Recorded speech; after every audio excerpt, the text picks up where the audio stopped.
اعوذ باللہ من الشیطان الرجیم بسم اللہ الرحمن الرحیم. السلام علیکم to my all dear students. I hope so you all are safe and sound by the grace of Allah.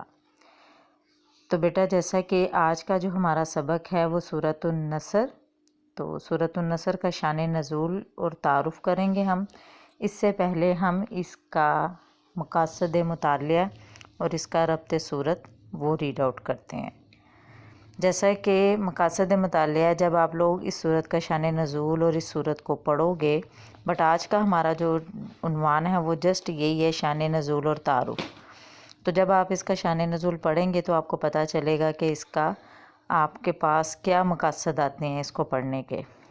First پہ ہے فتح سے کیا مراد ہے، اہل عرب پر اس فتح کے کیا اثرات مرتب ہوئے، تسبیح اور استغفار کیا ہے اور کیوں ضروری ہے، اور اللہ سبحانہ و تعالیٰ کی کیا شان ہے.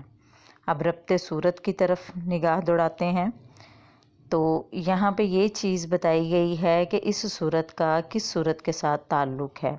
جیسا کہ نبی کریم صلی اللہ علیہ وآلہ وسلم کو سورۃ الکافرون میں حکم ہوا کہ کفار کے سامنے کھلے الفاظ میں اعلان فرما دیں کہ تمہارے لیے تمہارا دین، میرے لیے میرا دین ہے، لہٰذا جو چاہو کر لو، میں کبھی تمہارے معبودوں کی عبادت نہیں کروں گا.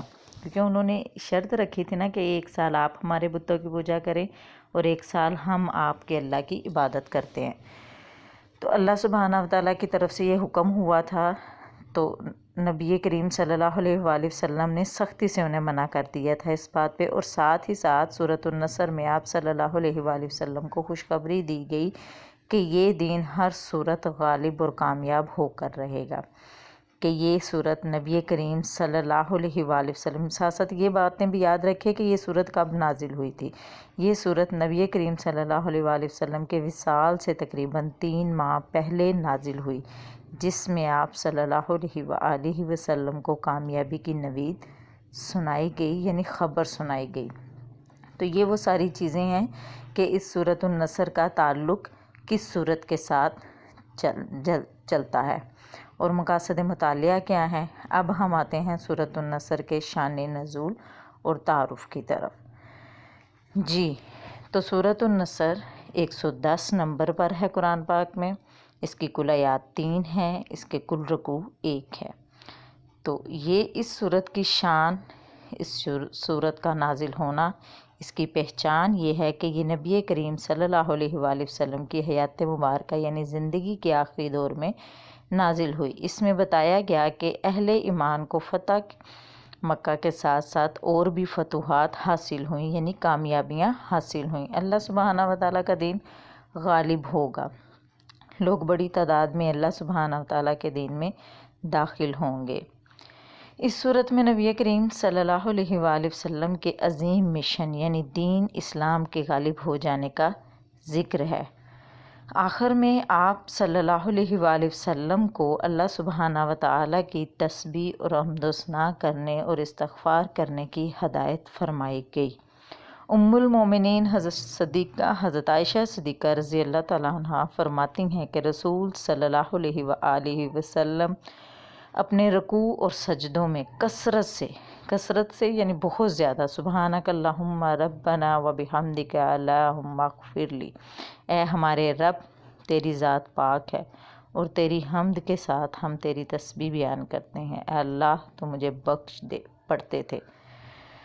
تو بیٹا یہ ہماری سورۃ النصر کا شان نزول اور تعارف ہے جو آپ لوگوں نے زبانی یاد کرنا ہے.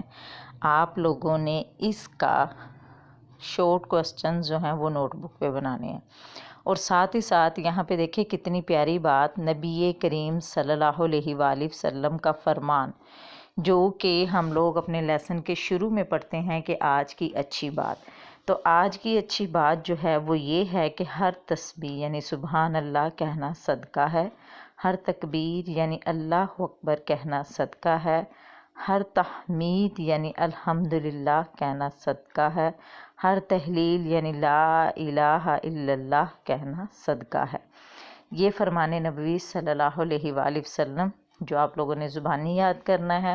اور آج کی اچھی بات یہی ہے کہ یہ تسبیح آپ لوگوں نے ہر وقت اپنی زبان پہ جاری رکھنی ہے۔ تو آج کے لیے آپ کا یہی سبق تھا جو آپ لوگوں نے اچھے سے سمجھنا ہے، پڑھنا ہے اور اس کو زبانی سے یاد کرنا ہے۔ اپنا بہت سارا خیال رکھیے گا۔ Take care. اللہ حافظ۔